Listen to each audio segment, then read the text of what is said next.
The following segments are pre-recorded and sponsored by Longworth Productions. A big boost for students on Triad Today.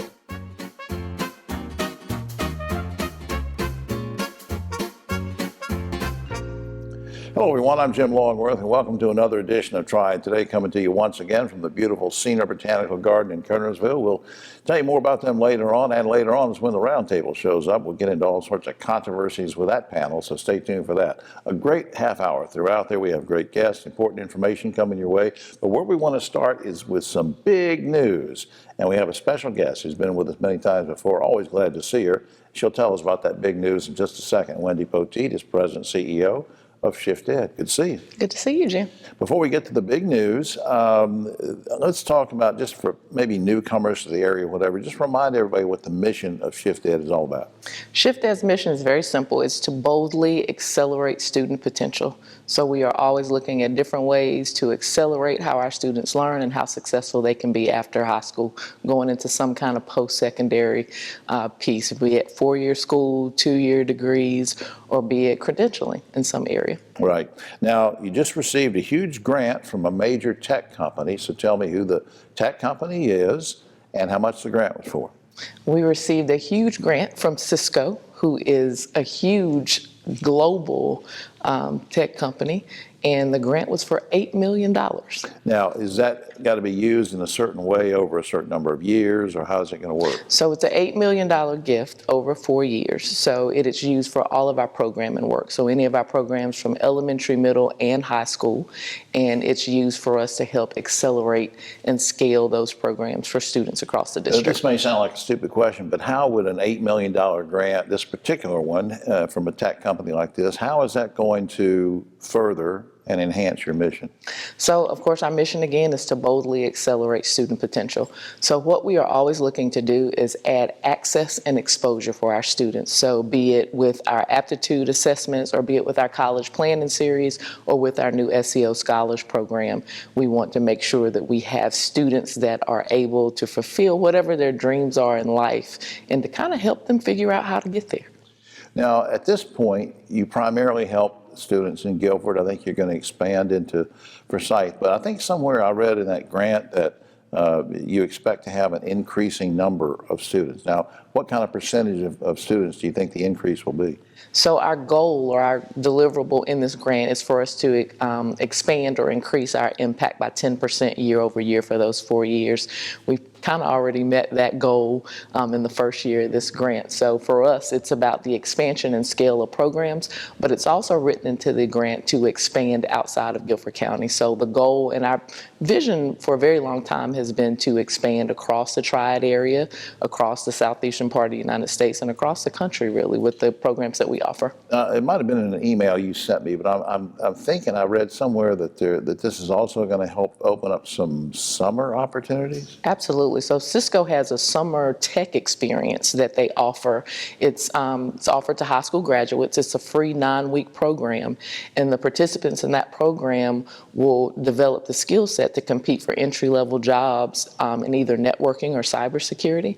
So it's something that we have partnered now with Forsyth Tech and the Manpower Group to be able to bring that into some of the first offerings that we'll offer in Forsyth County. I think people would like to know too, do you start working with kids at what is in an early age, or just high school, or do you start nurturing earlier, or what? So we have a great organization called Ready for School, Ready for Life in Guilford County, and they kind of pick up the prenatal to that kind of 8-year-old space, and we kind of come in right at that 8-year-old space when we start to think in elementary school about third grade literacy and how to make sure our third graders are proficient. College decision day just passed very quickly in 10 seconds. What does that mean? What do you want seniors to know? So on May 1st, everybody knows now where they're going to college. So if you've signed up to be a Shift Ed scholar, the next important date that you need to think about is July 1st. You have to indicate enrollment. If we don't know where you're going to school, we can't give you scholarship Can't give dollars. you scholarship. All right, kids, you heard that, parents and everybody. All right, up on screen, shifted.org. Please check that out. And once again, Wendy, congratulations on the grant. Thank you. I know you worked hard for that. And will you stay over for the roundtable? Absolutely. All right. We'll be right back after this.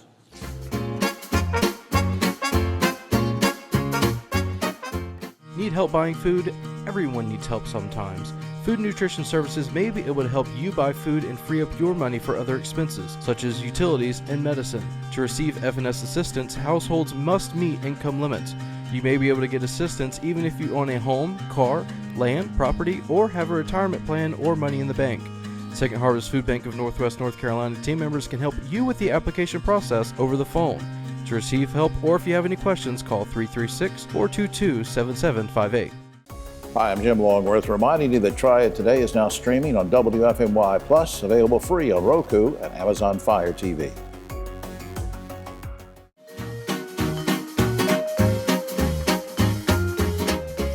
Back now on Triad Today, and I will bet you that everybody within the sound of my voice or watching has had some experience with back pain. We're going to talk about that in some form or another with an expert in the field. Dr. Scott Nimmons is a spine surgeon with Novant Health Brain and Spine Surgery. Welcome to the show, sir. Thank you. Thanks for having me. What are some common behaviors among people who have back pain? So I think when I counsel patients talking about back pain in particular, I try and focus on things that we can modify, behaviors we can modify. Sure. Because there's a lot of factors that come in, genetics being a big factor, that we have no control over. Our moms and dads kind of set us up, and You mean if your mom and dad typically have a lot of problem with back pain, I might have back pain just because? It's possible. It's Wow. possible. Some of the things as it relates to degeneration of the spine, wearing of the spine, certain inflammatory conditions that can cause pain, a lot of that comes from mom and dad. But what I try and focus on is we can't do much about the genetics at this point, so I usually try and focus on three main things. The main thing, trying to maintain an ideal body weight. I think that's a different number for everybody, but Right. I think maintaining an ideal body weight allows us to diminish the stresses on our joints, whether it's our knees or the joints in our back. And I think that goes a long way. So that's one thing. Right. I think another thing is trying to be moderately active. And I think that, again, means something different for everybody. But when Sure. I counsel people, I usually say 30 minutes of medium intensive activity about 3 or 4 times a week. Okay. And that involves actually getting up a sweat, getting your heart rate up. But that Sound is like I feel right now. very, my friend. So. And then the third thing would be what? Because you're talking about weight and doing an activity, and there's something else we can do? And I'm not sure if I can say this in North Carolina, especially in Camel City, but avoiding nicotine products. Don't smoke. Don't smoke. No, I understand, Doc. That's a big factor in the wearing and premature aging of our spine and really our body in general. Just the way that nicotine acts on our body to prematurely age those discs and those joints really is something that, if we can avoid it, can really set us up to avoid back pain. Right, Doc. What kind of conditions do you typically treat? Well, I think we've got a really nice comprehensive group that we work with. You know, my specialty tends to be spinal deformity. So anytime there's an alignment issue with the spine where things maybe wear a certain way and have us develop a scoliosis or some kind of other issue. So that's something that I particularly enjoy treating. Right. And feel very skilled at doing. Another thing is, sometimes there's wear and tear in the neck and the cervical spine, and that's something that we treat as well. So, if there's a wear and tear problem, if there's trauma, if there's an infection, sometimes, unfortunately, we encounter patients that And a come lot of to. that can come with age, too. It can. And now I know that it's different for everybody and in different surgeries, but in general, what kind of recovery process do we look at if we're having some kind of spine surgery? Well, I think that's something that our field has made tremendous inroads over the course of the last 20 years or so. I think in the past, people were bedridden for months and couldn't really get up. Now, oftentimes, we'll do a surgery, whether it's a fusion, whether it's a decompression of the nerves, and patients are expected to get up later that day or at least the next day. So Right. I think the recovery process, as we've tried to improve our techniques of minimally invasive approaches, I think people have been able to get up to where they can go and get back to what they love to do a little bit faster. Now, certain procedures, that means 4 to 6 weeks, where we maybe have some limitations on folks. For other types of procedures, a little bit more involved, maybe Right. the fusion type procedures. Right. That tends to be about 3 to 6 months or so until we can expect those things to heal. Before time runs out very quickly, how do I know if I'm having a lot of back pain that it's not just something I can just take some ibuprofen for? I mean, how do I know I need to come see you? Yeah, often it is something that responds. What I would say is, a warning sign or an alarming thing would be if this is something that doesn't get better after 6 weeks or so, then I would certainly seek the counsel of either your primary care doctor and let them help triage that, or call us. Good advice. Up on screen, novonthealth.org/backpainnow. Please check that out for more information. Also, you can call for an appointment, 765-66 888-272-3737. And Doc, I hope you'll come back sometime and give us some more information. I want to find out about your background, that kind of thing. I'd love to. All I'd right. love to. Thank you for having me. Good to see you. All right. We'll be right back after this.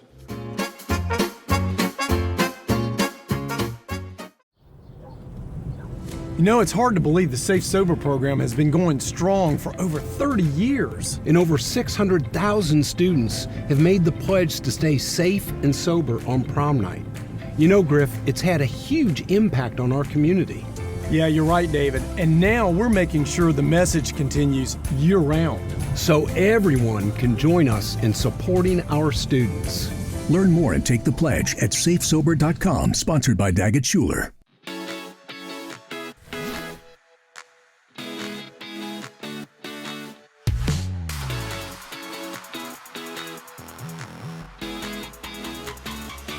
Baby, watch me fly. Baby, watch me soar. Baby, watch me fly. I will open up the sky. Fly local, fly easy, fly PTI.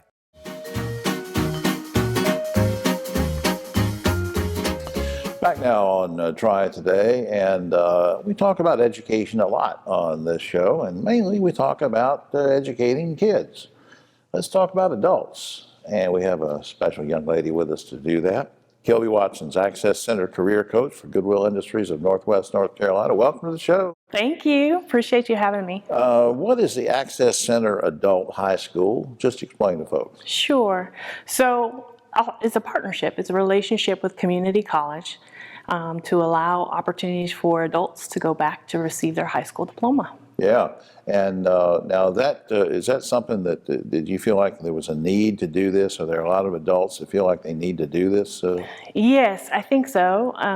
As we look at the opportunities in our community, the needs in the community we serve, and what employers are looking for, there's a great need for them to have a high school diploma to have more opportunity at employment, Right. as well as continuing their education. It's kind of the door that opens for opportunities. Right. Now, how is this different? The Access Center, how is that different? Your adult diploma program, say, from other types of diploma programs or GED programs or whatever. How is yours different? What I love about it and what really makes it unique is it's more of a holistic approach. What do you mean? So the partnership with the colleges offer the opportunities with the education piece, the academic side and support, but Goodwill then comes around with the wraparound services related to health and wellness. If they need support for food, if they need support for transportation or childcare, everything that kind of builds it in to support them so that their success is attainable. Right. And they don't drop out because life happens, you know? Yeah, and so you're there to help them with all those things that normally would be obstacles for somebody to go back and get into Right. education and get a degree or get a diploma rather and be able to get back into the workforce. Now, who's eligible to enroll in this? Is there a certain age range or what? How's that happen? That's a great question. So 18 years old for Forsyth Tech. But we serve students of all different walks of life and any different situation. And so if at Forsyth Tech, I do know that students would need to have enrolled in the school and in the program for the high school equivalency in order to begin their process. Is there a fee for this or? There is not a fee to take the courses, and Goodwill helps to provide scholarship and support for funding as well. Let me put you on the spot and sort of ask you about feedback. I mean, what kind of feedback do you get or have you gotten from people who've gone through adult high school before? Have they gone on to get jobs? Or, I mean, what's your sense of how it's been? So far, so good. We've had students who began with a high school equivalency program and got their high school diploma and then have moved on to continue their education from everything from cosmetology to welding in courses, and then finding opportunities and support through the college and Goodwill to find jobs. What kind of, we didn't rehearse this or anything, I just wonder, what kind of personal gratification do you get from sort of overseeing a program of helping people get these diplomas? What do you get from it? A joy. I mean, I love career coaching. And so that is my passion. I love being able to make sure people feel that they are connected and they have resources, they have the ability to continue to thrive and support their families. So for me, it's a heartstring. I mean, I just love it. Well, I'm just so glad you're doing what you're doing. Up on screen, accesshighschool.org is the website you should go to. You can also call 724-3621, and of course the general website is goodwillnwnc.org. And don't forget to donate items, because those items go to the Goodwill stores, and the proceeds from those go to help programs like this. Kilby, thanks for all you do. Thank you. Appreciate it. We'll be right back.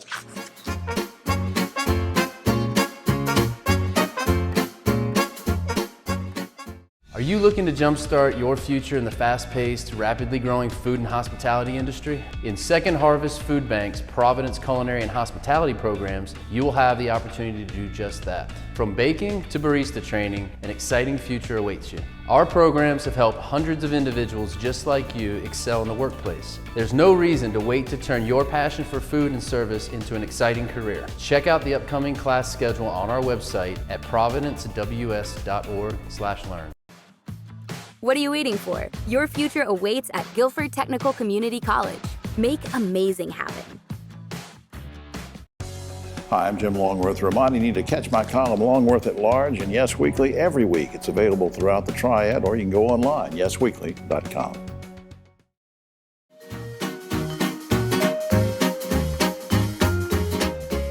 Back now on Triad Today, and time to visit with Miss Museum. That's the new title I have given this lady. She's been on the show before, but not recently because she's been so busy I can't get her. Elizabeth Damp here. She's Executive Director of Callidium. Welcome back. Thank you so much for having me. You don't look exhausted, but I know you've been up to a lot of stuff. Now, for newcomers to the area, we'll get to the new building and everything in a second. For newcomers to the area, remind everybody about this 2016 merger. There was a couple of different museums for children, whatever. It's been sort of merged. How do we get where we are? We have definitely been on a journey. So just to make it really short and sweet, here in our lovely Forsyth County, we have great amenities. We have SciWorks, which was our traditional science center. We had the Children's Museum of Winston-Salem, which was a traditional children's museum.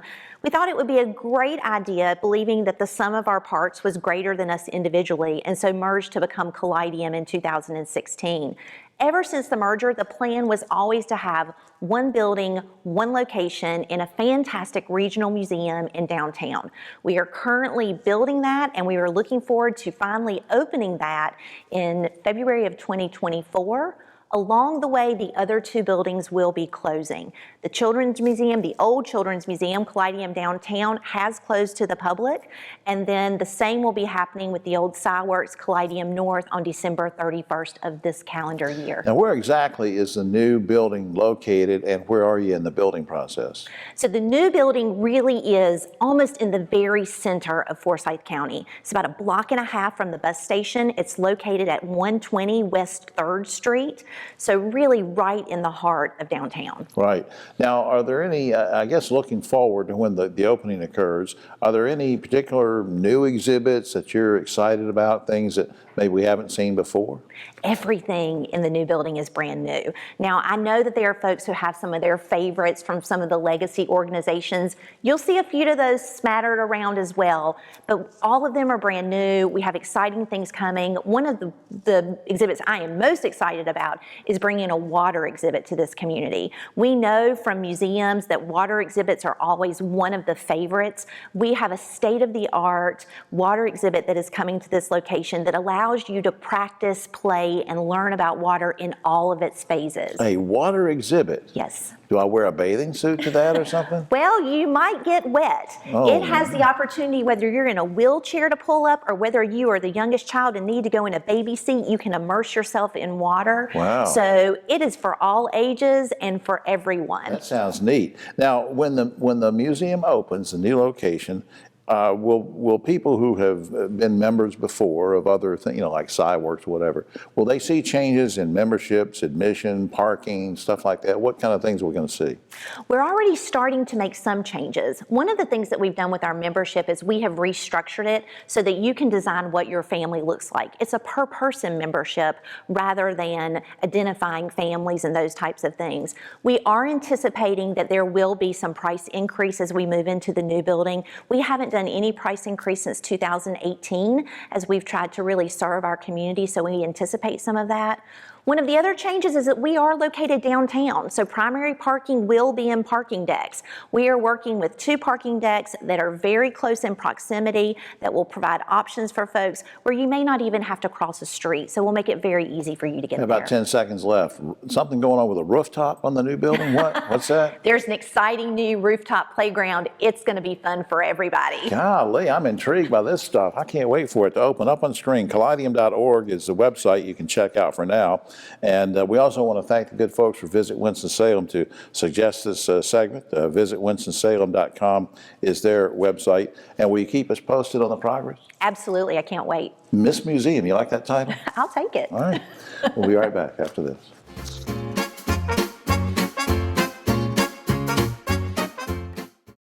Veterans, when you're struggling, soon becomes later, becomes someday, becomes when. Don't wait. Reach out. Find resources at va.gov/reach.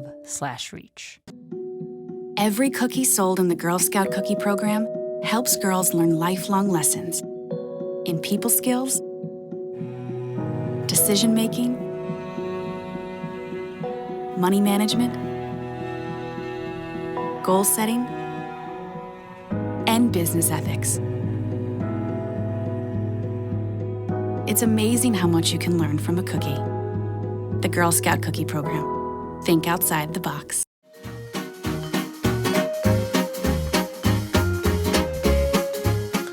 Back now on Triad Today, just about time for the roundtable, but a quick shout out to our good friends here at the Senior Botanical Garden in Kernersville. Beautiful place. Come out, visit the garden. You can take tours, you can rent the facility, and if you were here right now, you'd meet these 3 people. On my right, Ogie Overman, but he's always on the political left, and Wendy Poteet, President CEO of Shift Ed, and Keith Granberry, founder of Helping Hands Consultants.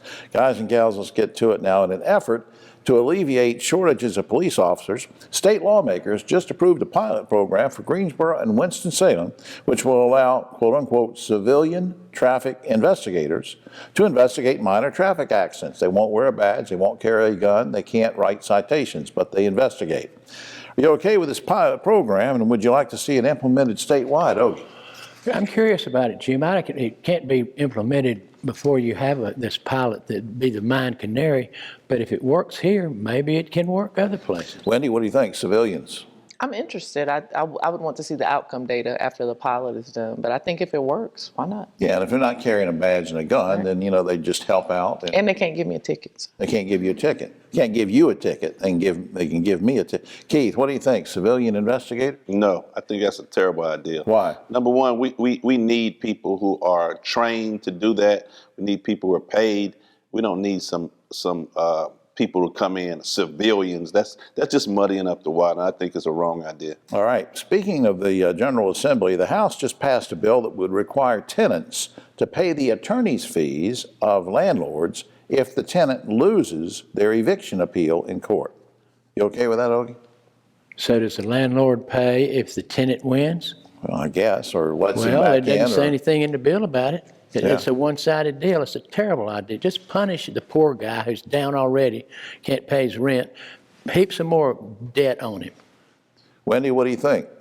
As somebody that has been a landlord that had to evict the tenant, if you live in my property and you don't pay me and then I have to pay to take you to court, I don't want to lose on my property and the court case, so I don't have a problem with it. Well, I agree. I mean, I think people don't look at the standpoint of landlords because sometimes we have this image of, the evil landlord, but that kind of thing. But that's how people, mom and pops, make their living sometimes with that. Keith, what do you think? Tenants have to pay the legal fees of the landlords? So let me get this right. You can't pay your rent but you're gonna pay the legal fees. Yeah, mind-boggling, isn't it? Yeah, that's all right. That's Meanwhile, crazy.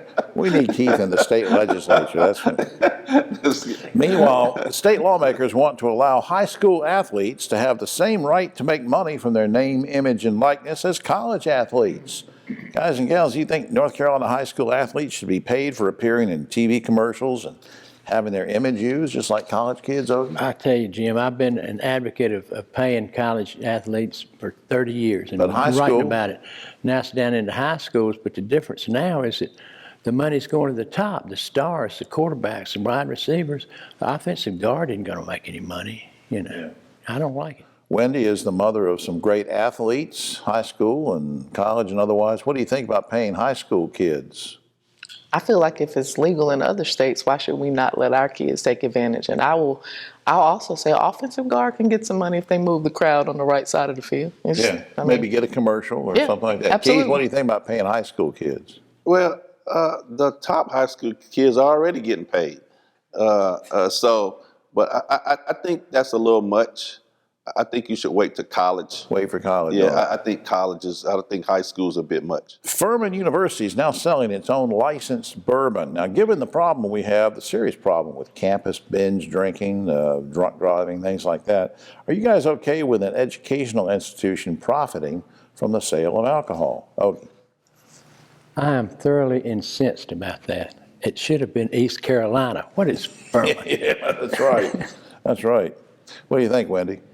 I think I'm okay with it if some of the proceeds go back to address the binge drinking and the drunk driving. That's a good point, Keith. You know, it's kind of crazy because universities are already benefiting from some of these athletes we've been talking about, billions of dollars selling jerseys. So if somebody's selling bourbon, I don't think anything wrong with that. All right, now recent court cases involving everybody from Donald Trump to Fox News where people have had to pay out because of defamation. You know, they pay out legal fees and settlements of millions and millions of dollars. The thing is that we don't really talk about much is when that happens, somebody like Trump or Fox News, they can write a lot of that off on their taxes. Now, there's something called the IRS Code Section 162 that allows that to be legal. But guys and gals, do you think that should be changed? That code should be changed? If you do something wrong and have to pay settlement, why should you get a tax break? Ogie, what do you think? I agree. I totally agree. It should be changed. Fox actually won that suit, if you want to be real about it. Yeah, it's true. What do you think, Wendy? Should the tax code be changed on that? It should be changed, but it won't be changed. It's par for the course, I think. Mr. Granberry. Ogie said they won it and they got rid of Tucker Carlson. No, I'm just playing, just kidding. That's right. I think that that should be changed. Yeah, absolutely. All right. Currently, 9 states. How much? Oh, we got 1 minute, Diane. Let me go to this. This is a really interesting, serious news. Finally, noted scientist Dr. Helen Fisher, who has studied the human brain, says that love is an addiction. Guys and gals, are you addicted to love? Ogie Overman. Might as well face it. I'm addicted to love. I could have answered that one for you. Wendy, are you addicted to love? No, because I can stop it real quick. So oh my gosh, that's cold. Yeah, Keith, that's cold. She's cold-blooded. Yeah, Keith, are you addicted to love?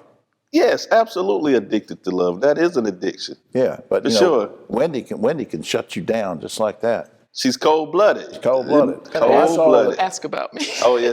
I already know about you. That's all the time we have. Oh, except for this. This is unbelievable. Last week, a little baby toddler broke loose and crawled through the gates and tried to break into the White House. A Secret Service guy said to the little whining baby, "I'm sorry, Mr. Trump, you don't have clearance." You know what that means. He's not my type. All right, for all of us here on Triad Today, I'm Jim Longworth. We'll see you next time.